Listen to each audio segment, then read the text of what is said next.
Good morning, good morning, good morning. Kiss up to God. To God be the glory for all the wonderful works that He does. Thank you, God, for another do over, life, health, and strength, family and friends, for those brand new grace and mercies that you allow each day. And Lord, if we have the opportunity to say I'm sorry, please allow it because it can restore and recover a whole lot of things. Happy Tuesday. How is everybody? It is Tuesday, right? Time is going so fast. We're almost out of the month of November. Can you believe it? But thank you so much for joining me. My name is Jennifer Brooks. I am your Southern Belle, and I pray you all slept well. I always talk about my number one fan is my son. I never really call his name. His name is John. And we have deep conversations about a whole lot of things. We talk about a lot of stuff. From when he was little, he's always been a man from a child who, from his childhood, very intelligent young man. But anyway, we was talking about expectations and how disappointments are with expectations. And he was saying, Mom, sometimes we expect things and the expectations of it is so high, and when we don't get it, we get disappointed. And we also know that high expectations do lead to disappointment, and that's the name of this podcast this morning. And then I put subconscious mind because he was bringing that up. And deep in our subconscious mind, that's where our beliefs, our perceptions, our expectations, and our fears lie, deep in the subconscious mind. And 95% of how we think and react and behave is located in our subconscious minds. And that's what, as I say, our expectations are. And also, our subconscious mind is like automatic. Have you ever wondered why you get up and do the same things, or you didn't realize you did something because it's automatic? We do so many things so much over and over and over. It's repetitious over and over again that our mind automatically does it. We get up, we brush our teeth, and they're like, did I brush my teeth? But it's already in your subconscious mind to do so.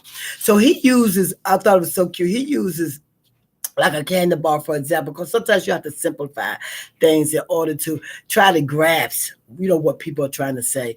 And with him, he's so intelligent, when he talks to me sometimes, I'm like, could you break that down for me? Can you simplify a little bit more?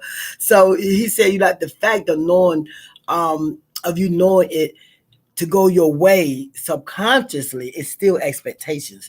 And sometimes when it don't go your way, the outcome does not match your anticipation of what you want to do. So he used the example of Mr. Goodbar. He says, let me put my glasses on because he wrote down my little notes for me today. Thank you, John. He said, like a Mr. Goodbar. He said, do you taste the chocolate or the nuts first?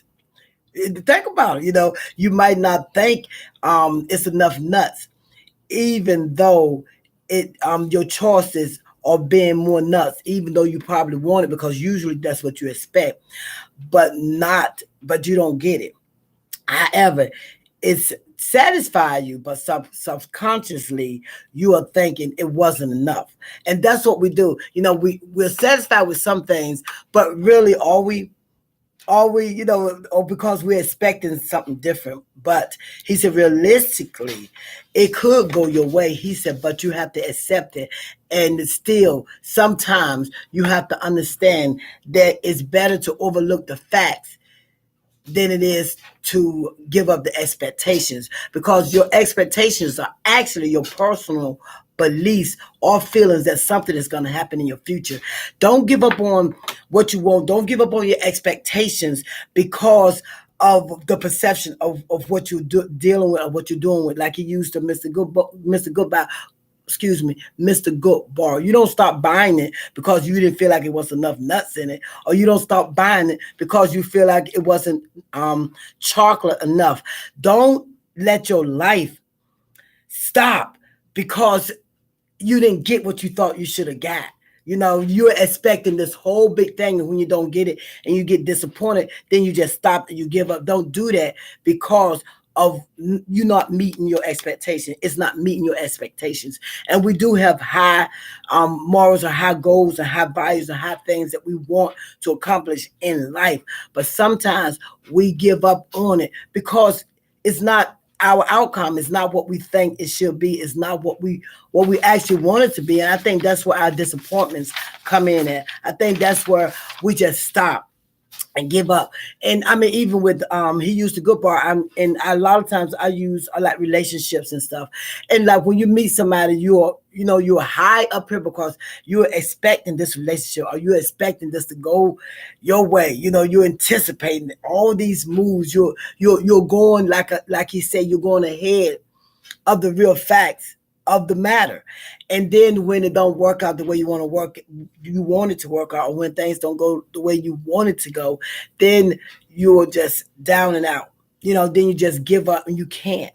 You got to keep going. And as I say with the automatic, once you start doing things the same way all the time, and when it's out of whack, then you're out of whack because of the expectations, because of your beliefs, because of your fears.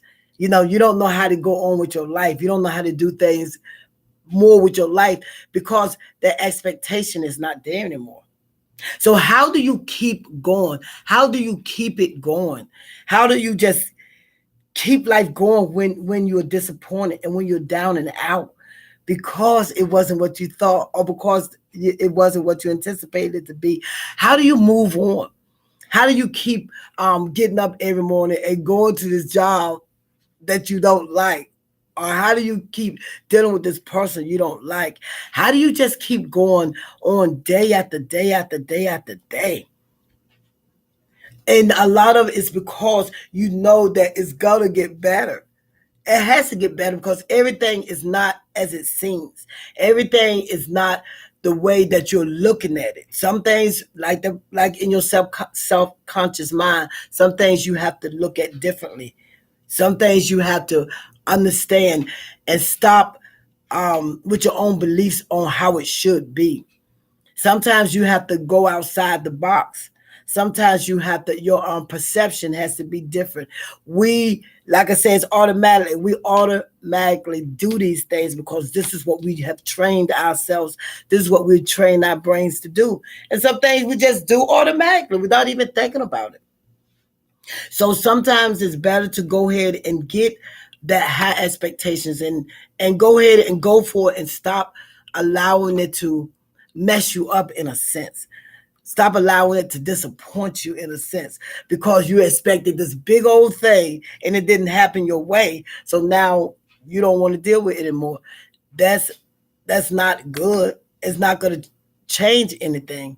It just changed your perception on the things. But some things are still there. Some things are going to always be there. So with me and him talking about it, he said, that's what happens sometimes. You have such high expectations about something, and when it don't go your way, and when it's not the way that you want it to be, then all of a sudden you're disappointed and you don't know how to deal with it and you don't know how to get out of it. Understand the facts first before you even go into all of that. Okay, I just wanted to come up because, like I said, when he talks to me, John is so deep with some of the stuff he say. I said, you got to break that down for me. You got to simplify that a little bit more for me. I'm just a simple country Southern Belle. All right, you guys, if you think anybody needs to hear this, please share it with them. And please keep subscribing. Please keep liking. And please keep commenting. You guys go out there. Y'all have a blessed day. My name is Jennifer Brooks. I am your Southern Belle. And I am on the right road now. All right, everybody. Enjoy your day. God bless.